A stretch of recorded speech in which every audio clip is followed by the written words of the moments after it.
Hey guys, Steve Stock here with CoachAndTeachBaseball.com, and doing the video series, the vlog series for you guys. I've been thinking again about a whole bunch of stuff, and the second video that I wanted to do is touching on a subject that I've had a handful of parents ask me about over the last few months, and gosh, they end up over the course of a year ask me a million times.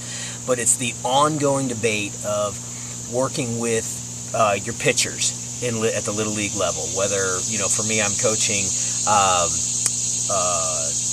11U, 12U type teams now. I've coached everything from the 8U, 9U, 7U, all that kind of stuff in the past.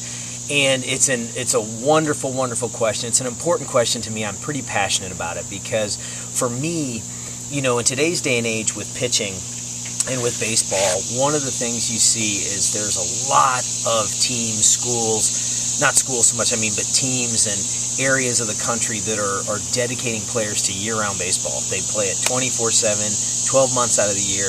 There are groups that are differing away from being multi-sport athletes. So these kids are pitching and pitching and pitching and pitching, not getting much of a break. Quite a bit of work is being put on their arms. And so I've always been very passionate about arm health and taking care of the kids.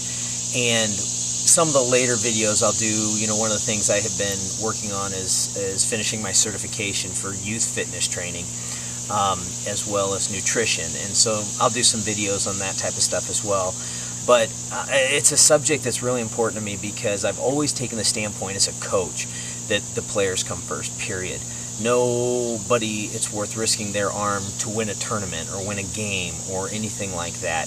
You have to develop depth in your program, work with players, not count on one player to be your savior and then ride that until they have arm issues. And I will tell you, I've seen an increasing and alarming amount of arm issues, including players on my team. Not from us overworking them or doing the wrong thing, but the kids love to play at home, so they're throwing 2-3 hours a day outside that we're not aware of. They're coming to games and practices throwing, and then they want to play more and more and more and have more of that year-round baseball approach. So there's so many factors going on here that we can get into. But I have a couple things that I want to share my philosophy. Again, out there, you guys, there's going to be a fun debate, I'm sure, that comes out from this. But my rule of thumb, what I do typically, we start our training, our very serious, dedicated training in the winter months. And we'll start in January for a season that will start at the beginning of April. Now, we also do fall ball and other training, but I don't quite view that in the same light that I do the winter training, because I try to give them some time off leading up to that winter training. So anyway, when we get together in the winter, when I'm training pitchers, no matter how long they pitched, how good they are, we will start off again with revisiting constantly the fundamentals of pitching and making sure that they are fundamentally sound with how they are pitching. Secondly, when we start up in January, I don't care if they tell me they've thrown in December or they've whatever, I set them initially on about a 25 pitch count for bullpens as we start to develop them and work with them in the early January months. Now, as we go through January, February, and into March, we scale up 25, 35, 45. We'll get up to 50, then jump up to 65 to 75 pitch bullpens. I usually cap my players in games at 75 pitches. There's a caveat to that. I'm just going to explain. But 70 to 75 pitches is where I kind of cap them for a game. And then, in that range, they're not going to pitch the next day. Usually I want to get them 2 days rest at least, at a minimum, after throwing 75 pitches. But when I say there's a caveat, there's all kinds of factors I look at when I look at pitch counts for pitchers taking care of their arms. One, let's say a pitcher, for example, is at 65 pitches or 70 pitches. They've got one out in the inning. And I look to see, one, are they showing signs of fatigue? Very important as a coach to watch that. If you are not comfortable viewing that, watching that, distinguishing that, have a hard and fast cutoff pitch count for your players. Second, I'm watching closely their fundamentals. That goes hand in hand with being tired. As a player gets fatigued, their fundamentals are going to change. Their elbow may drop, their arm may drop, the arm slot may change. They may have some control issues you're starting to notice. Everything's going high. Different things like that are all warning signs of an arm getting fatigued or tired or getting out of the fundamentals of pitching. Gotta watch it closely. If a player is showing fatigue or signs of getting out of a fundamental pitching motion at 30 pitches, we're going to have a visit to the mound to see if we can get them on track. If it doesn't, we're pulling them. I don't care how many pitches they've thrown, okay? When arms get fatigued, when arms start to drop out of a good fundamental position, they're losing their arm slot, elbows dropping, pressure going on their shoulder, all kinds of things like that, that's when injuries happen, okay? They don't have to throw 100 pitches to injure their arm, okay? So I think it's very important. That's another thing I look at. Now, backtracking to where I was talking about with pitchers that maybe are close to their pitch count, have an out or 2 outs in an inning, do you pull them mid-inning? Hey, if they are not fatigued, if their arm fundamentals look great and they are in motion, I'll let them finish that inning. Now, if they get in trouble and they're going to end up throwing 20, 25 pitches, of course not.